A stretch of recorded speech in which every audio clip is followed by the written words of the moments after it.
how much they love you and care for you, and you are just very confident person, and you don't play with stuff that is not kind. I think I would not linger on self-reflection as long as I would normally encourage you to do. We are relational people. That God designed us to have companionships, and that's what we're trying to do. About ourselves? Yeah, that's what we're trying to do. We're trying to rewrite the narrative.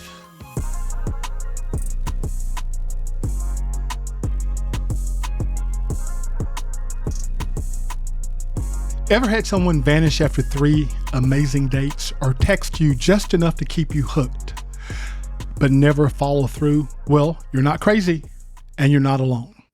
Teresa and I were married right out of college. We were basically clueless. We didn't know what we didn't know. But our journey to make our marriage better led us on a path to impact and affect marriages all over the world. And that's how we got here. Welcome to Marriage with Jim and Teresa. My name's Jim. This is my co-host, my wife of the last 40 years and the mother of our 4 children, Teresa, the therapist. Hi, Jim.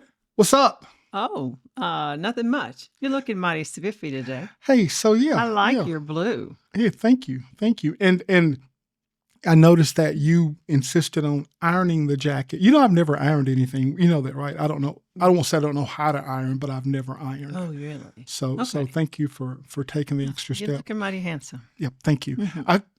I'll tell you that story sometime, how I ended up never ironing. But anyway, So today, Teresa, we're going to talk about ghosting, breadcrumbing, and zombieing.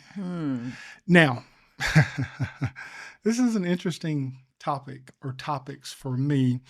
You actually deal with this a lot in the counseling center. You mentioned, without giving me any details, that you actually have a real life person you're working with this on right now, and it comes up a lot. So introduce us. Tell us about this ghosting, breadcrumbing, and zombieing.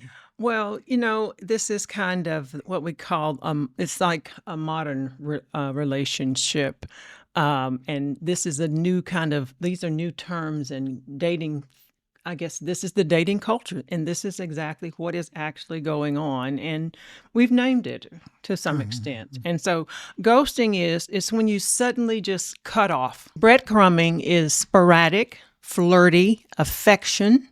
It's just enough to keep someone interested, but without real intentions to commit or to deepen the relationship. So that's kind of breadcrumbing. Okay, now the third one, and we're talking about how scary dating is in these days, zombieing. Okay. So zombieing is when someone who previously ghosted you suddenly reappears. And usually they just act like nothing has happened. Yeah. And then, and with no apology, no explanation. So you're looking at what's going on here? But anyway, so yes, that's what we're talking about. And these are some of the things that make dating so scary today. Hey, Teresa, let me let you in on a little secret. Okay. This ain't new. It's not? The way you've named it is new. Let me tell you a story. Okay. Tell me. Let me go back to, the date's not important. Exactly. So, but I was in high school and we rode the bus home. And so this young lady, for just no apparent reason, no particular reason, Forrest Gump voice, just started sitting next to me every day on the ride home. And we just started talking.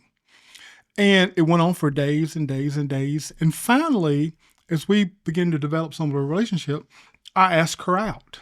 Oh, really? I did. This is before you. Okay. Just settle down. All right. I asked her out. Okay. So I don't remember exactly what she said. It was kind of it wasn't a yes. It wasn't a no. You know how people don't want to give you straight answers. But here's what did happen.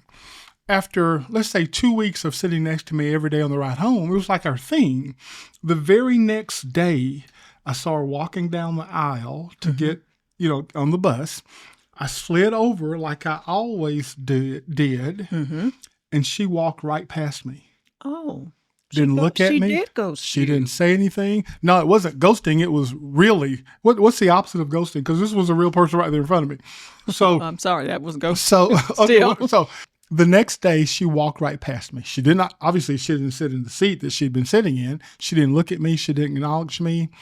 And that's the last, or the day before that was the last conversation I've ever had with that person. Saw him every day at school. No apology, no. Well, I don't know that an apology was necessary, but no explanation. No maybe. explanation. But later, when we get to some other parts of what we want to talk about, I'm going to tell you how I responded at, let's say I was a high school junior, and how I think you, me, going forward, our audience can learn to respond when you've been ghosted, breadcrumbed, or zombied. Zombied. So let's talk a little bit more about ghosting. So ghosting reveals that a person, they're in a position of avoidance. That's what they're doing. They're being avoidant. I think about what kind of person would treat another person that way. That's a character flaw. If you are man enough or woman enough to seek out a relationship, do right by that person. If you don't want to be with them, let that be known. Do the right thing. So the ghoster may fear confrontation. They may fear being overwhelmed, or they may lack emotional maturity. That's why they can't seem to end this thing. But, I say be a man about it. Or a woman. Or a woman. Yeah. Gird up. Well, gird up your loins? I don't know about that, but okay. Whatever that means. Well, pull yourself together and do the right thing. This is another human being you're talking about. They have feelings and they have desires, and they want to be treated in a nice way. Everybody does. That's a part of us. We want the good. But okay. But let me just say this. Okay, keep going. So when a person is ghosted, that could trigger all kinds of things in them. It could abandonment. Okay. It could trigger abandonment. Okay. It could trigger a lack of confidence in themselves. They don't think, what is it about me? That's the first thing they go to. What is it about me that they don't want me? And that hurts me so bad, because I'm thinking, check yourself. I think self-reflection is great. Check yourself, do what you can with yourself, and love yourself. And they missed out. However, but keep going. Hey, so I feel like we should have, man, there's so much we should talk about. Let me go back. Okay, go back. So let's talk to somebody before, let's lay down some foundational principles, some guidelines, some guardrails. Here's how I would encourage you to start into relationships. Okay, so before your next relationship, I'm going to give you 3 steps. Number 1, bathe the relationship that you hope to have in prayer. Lord, send me, again, our whole point is we're dating for the purpose of getting married, not for recreational fun. Exactly. So, Lord, I'm looking for a spouse. Send me that person. Okay, so number 1, I'm praying, Lord, send me that person. Mm-hmm. Okay, number 2, I'm praying that I will be more like Christ in how I act and respond to things. Okay, that would be. Does that make sense? Yes. And then, of course, the third thing is, and this is important, I'm going to be careful to not have my mind made up about the prayer that God's going to answer. Okay, so not you, Teresa, but I've prayed this prayer before. Hey, Lord, here's what I'm thinking about doing. Matter of fact, here's what I'm going to do. I just want to bring you in on it so you're not on the same page.